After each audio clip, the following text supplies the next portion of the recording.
In this video, we are going to see that if you have changed the font size of your iPhone settings and everything looks fine in the menu, but once you access any specific website, let's say YouTube, everything seems so small, especially if you click on this bottom section where you see these icons, it looks so small.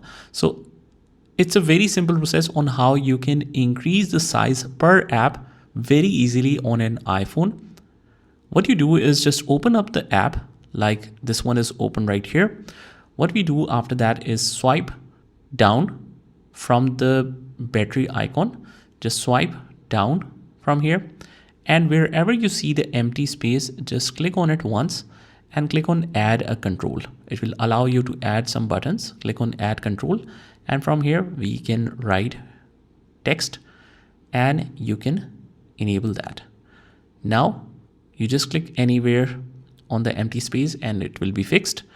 And now you can increase the font size per app, just like this one. So if you want to increase the font size here, what we do is just we increase it just like this. And now you can see that it is much larger than the previous one. And that is how we do it. I hope you found this video helpful. And if you did, hit the like button and subscribe to our channel. And I will see you in the next one.